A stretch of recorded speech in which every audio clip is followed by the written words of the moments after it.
You rock, my friends. You Rock podcast is for women like you who want to own your life and live an engaged and joyful life. Hosted by Dr. Aliyah Majid, mom of 3, devoted wife, and a scientist-turned-life coach on a mission to empower women to take control of their lives. In this podcast, we deliver tools, insights, and inspiration on rocking your own life, owning to your highest potential, and becoming the best version of you.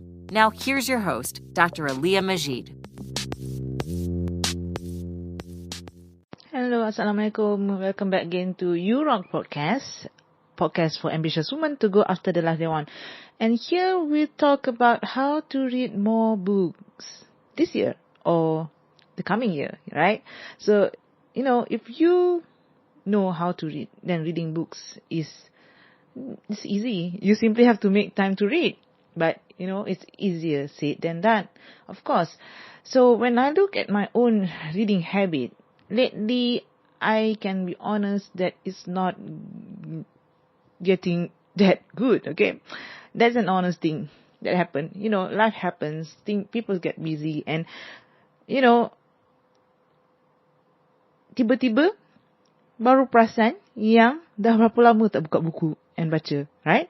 So, for the last few months, I guess, I started to found out that I have been neglecting on spending time to read books, which honestly, when I was back in Japan, it comes easily for me because, my life was a bit more predictable and disciplined when I was doing my PhD.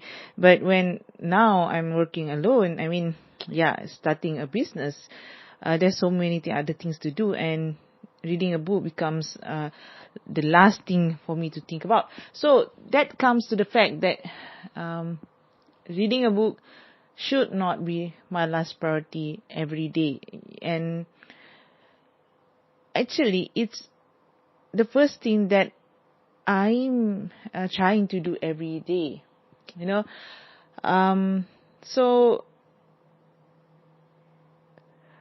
These days, I try to at least have some time to read on my Kindle or listen to the Audible,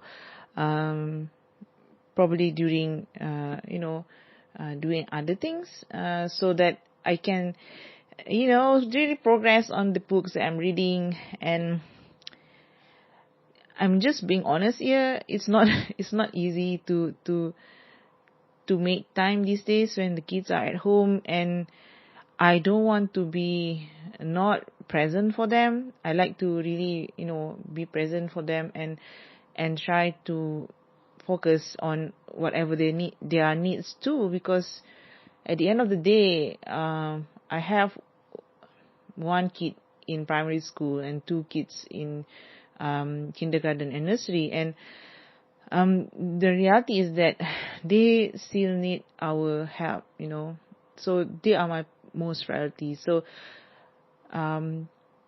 making time for them, of course, would be my number one priority. But reading more books in a year is something that I want to achieve too, okay? So how can I do this, right?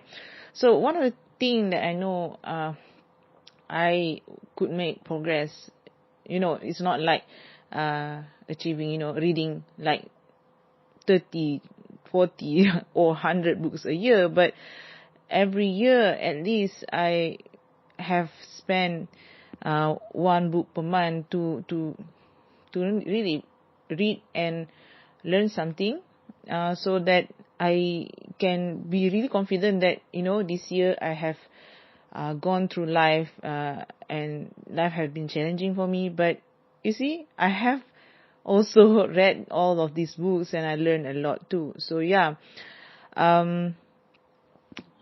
I'm not that kind of person who I think I have alhamdulillah overcome my proactiveness to reading whatever that what we say viral, which tiba-tiba orang send, and sometimes you feel like reading at that moment and being proactive for that. I don't I kind of protecting my time, because I know that if I started to click on those things, my time is too valuable to be randomly proactive to all these things that I don't know whether it's worth reading or not. So yeah, I try to not click anything. So don't get me wrong, it's not like I don't want to learn from other people, but I am trying to choose what I put into my mind. So, it is important to be really mindful about what goes into your mind too, right? So, with that being said, now I spend maybe 30 minutes in the morning, usually when the kids are not wake up yet, or maybe they have gone to their nursery or kindergarten, and it's not time for me to start work yet.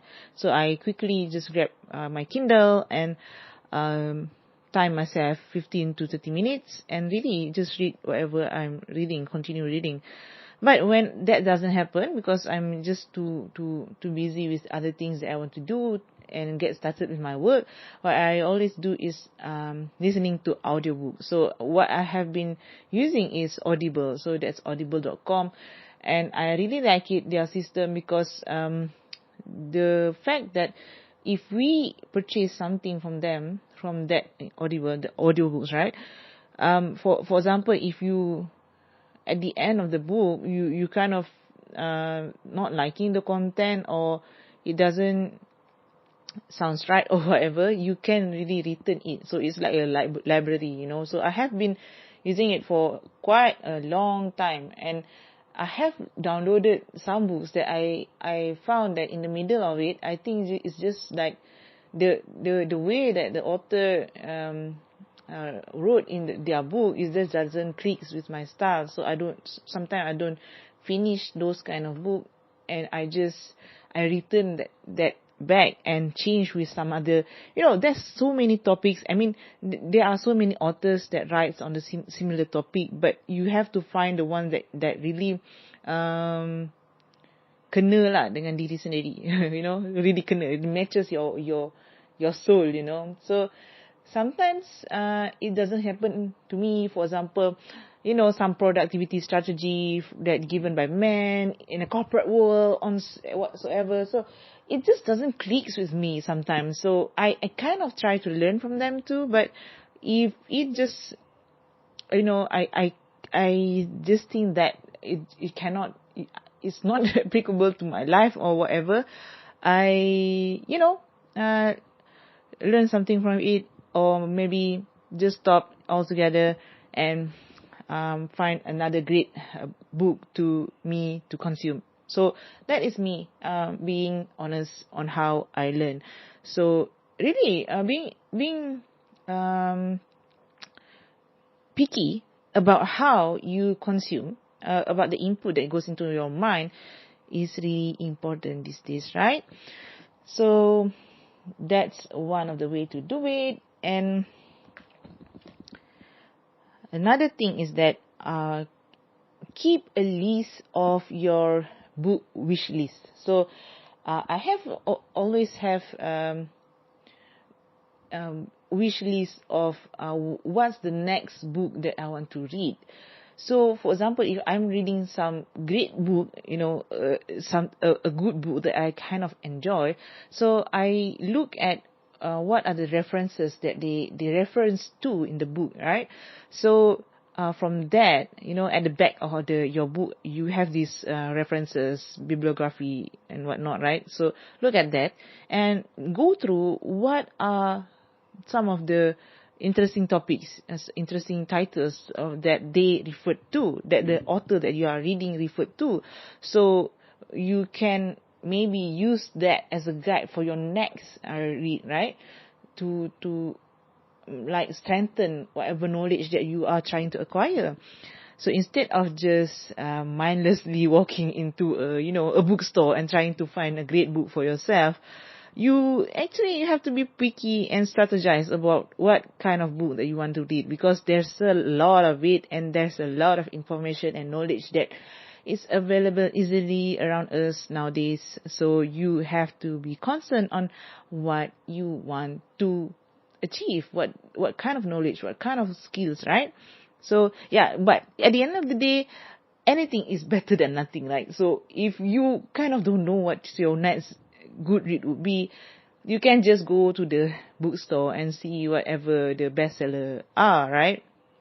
So that would be okay too. But for me, I think it's a bit of advanced technique for me. So the way I do it is not like picking just whatever random stuff that is at the top of the shelf in the bookstore.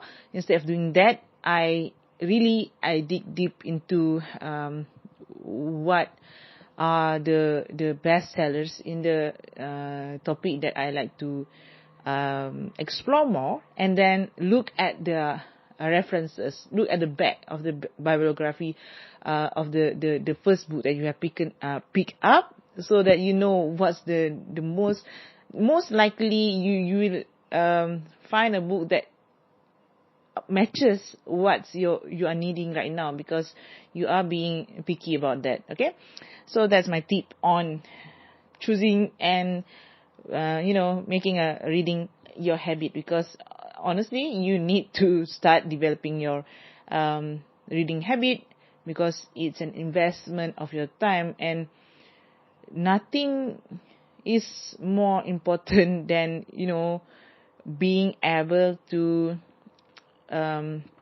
develop yourself, self-development. And one of the ways to do it is, of course, reading a book. So remember, every day, before you move on to the normal hustle of your day, invest in yourself before your life turns into hectic activity. Read a book that will make you feel better. As with most habits that can greatly impact your life, this will never feel urgent, but it is important, so do it now. Okay, that's all for today's episode. Remember to subscribe for motivation. Keep on with your intention, love what you do, and be grateful. See you next week. Assalamualaikum.